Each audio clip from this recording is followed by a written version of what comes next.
What's good, guys? Welcome back to Ron's Rise News. Welcome back to the channel and welcome back to another video where the 2022 Range Rover arrives with BMW's V8 and noise canceling headrest with also EV and PHEV options for 2023. Now, you might have already seen the 2022 Range Rover. There's a bunch of leaked images coming around that were around last week. Well, now you finally get the chance to find out what's going on under the new car's elegant but very similar skin. Now, the good news is that the engineering team hasn't held back. There's a new platform and some new engines, including PHEVs and EV options in the works. But is it enough to help the world's most famous luxury SUV stay ahead of the competition? So at the front, there are new headlights, a shallower grille, and a simpler rectangular low air intake at the base of the bumper. The profile is also barely tweaked, but you might be able to spot the flush door handles and revised grilles at the leading edge of the front doors. Now, Land Rover is obviously taking the kind and careful evolutionary approach to design Porsche has also adopted with the 911. You can also understand that, but even with the bolder rear styling, with the slim upright lamp units that merge into a horizontal black panel below the rear window undersells how much more advanced the new Range Rover is compared to the old one below the surface. Now, in terms of size, the base car has grown slightly, and the biggest wheel available is 23 inches. Now, overall length is up from 196.9 inches, 5,000 millimeters to 198.8 inches, 5,052 millimeters, with the long wheelbase adding 7.9 inches, 200 millimeters as before. And the wheelbase is also stretched 3 inches, 75 millimeters. Now, the 2022 Range Rover is built around Land Rover's new MLA Flex architecture, which gives the company's flagship the ability to accommodate ICE, PHEV, and EV powertrains, though not all will be available from launch. In the US, the initial choice will be a simple one, between 6 and 8 cylinders, the 6 being JLR's P400 mild hybrid turbocharged 3-liter Ingenium inline 6, familiar from last year's car. Here, it makes the same 395 horsepower, 406 pound-feet as before, and scoots the entry-level Range Rover to 60 miles per hour or 96 kilometers in 5.5 seconds, 5.8 seconds, 100 kilometers to 62. Now, the more interesting one is the Meteor P530 V8 upgrade, filtered from BMW's X7 M50i, though Land Rover makes no mention of this in the press material.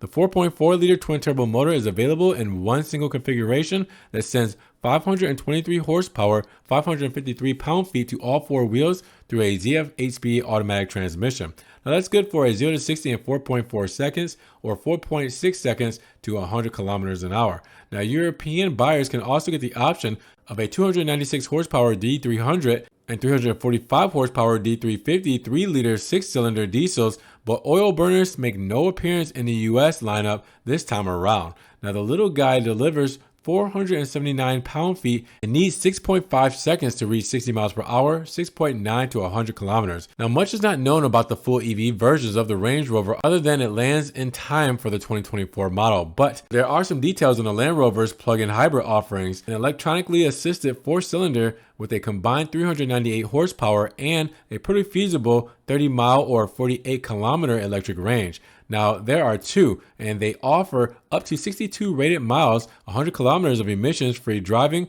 which Land Rover promises equals 50 genuine miles or 80 kilometers. Now, both Range Rover PHEVs pair the Ingenium inline 6 with a 38.2 kilowatt battery and a 105 kilowatt electric motor mounted in the transmission. And while the base P440e makes a combined 434 horsepower, the P510e starts with a more powerful 395 horsepower of the ICE motor that serves up to 503 horsepower by the time the electric horses have been factored in.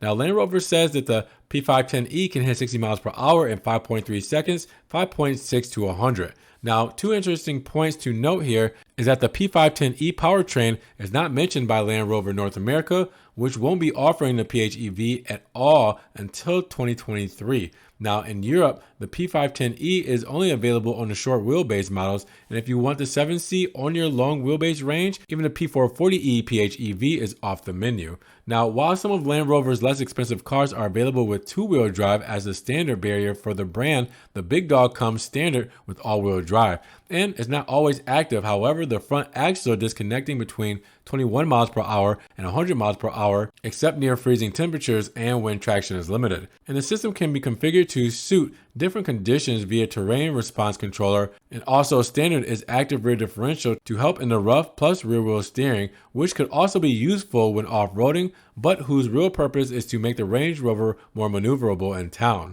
Now, Land Rover says that the Range Rover rear wheel steering system can provide 7 degrees of steering angle at low speeds and to give the newcomer a turning cycle of 36 feet 11 meters, the smallest of any car in the company's lineup. Now, at higher speeds, the rear wheels turn the same direction as the fronts to add stability. And air springs, which have been a Range Rover feature since '92, make a return and are matted with adaptive dampers. Now, at this time, they're teamed with a 48-volt electric roll control, and that kind of system has been fitted to the rival SUVs, what makes this Land Rover debut here. Now, the suspension even uses navigation data to read the road ahead and prime the chassis hardware for curves. Now, have no doubt, the Range Rover can probably hold its own off-road, just like the Defender can, and a 35.4-inch 900mm wadding depth should be more than most sane people need. But it definitely feels like Land Rover is embracing the reality that this is a luxury car and it happens to be an SUV rather than the other way around, and it has to put its energy into making it great on the road. Now, a 4-tier trim lineup consists of the SE,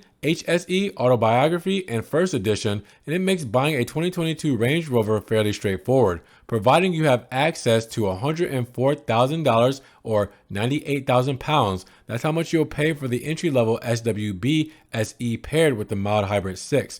Though Brits do have the option of 3,600 pounds swapping out the gas motor for the D300 diesel. Now, sticking with the SE trim and the inline 6, but upgrading the 7 seats for the long wheelbase body adds $6,000 or 5,200 pounds. And the cheapest V8 costs $118,700 or a steep 129,300 pounds in the UK because it's only available on the Autobiography and up. Now, the fancy First Edition long wheelbase version will set you back $163,500 or 137,800 pounds, and prices for the PHEV are still to be confirmed. Now, arriving a little later ahead of the lineup to take on the new breed of super SUVs whose prices far exceed those of even the First Edition is the 4-seat Range Rover SV from Land Rover's Special Vehicle Operations Department. Now, available in both wheelbases of choice like Serenity and Intrepid, well, these themes will allow you to be as tasteful or as tasteless as you want. It'll come with 24-way massage seats, ceramic and metal trim pieces, and an electronically deployable table that rises from the center console. You can only get it with the BMW-derived V8, and though we don't know exactly how much it will cost, you can probably guess that it will be around the $200,000 or 170,000 pound mark. Now, the Range Rover SV's appeal isn't just anchored to its extra equipment, but the extra personalization opportunities, but they come from a hand-finished product. Now, inside you get a 13.7-inch digital gauge cluster and a 13.1-inch PHEV Pro infotainment screen up front that features haptic feedback, and for the first time in the back there's also the option of 11.4-inch touchscreens, and other gadget headlines include Amazon Alexa voice AI, over-the-air update capability, and active noise cancellation via the Meridian sound with the high trim grades including the First Edition. Now, electronically opening and closing the doors, join the options list, and they even have the hazard avoidance technology to make sure you don't swing them into another car when you activate them from the touchscreen. And there's also the optional tailgate event suite that adds lighting, audio features, and leather cushions to the trunk space. Now, the 2022 Range Rover is available to order now, with European deliveries beginning slightly earlier than those in the US, which kick off next spring. So with that said, what do you guys think about the new 2022 Range Rover lineup?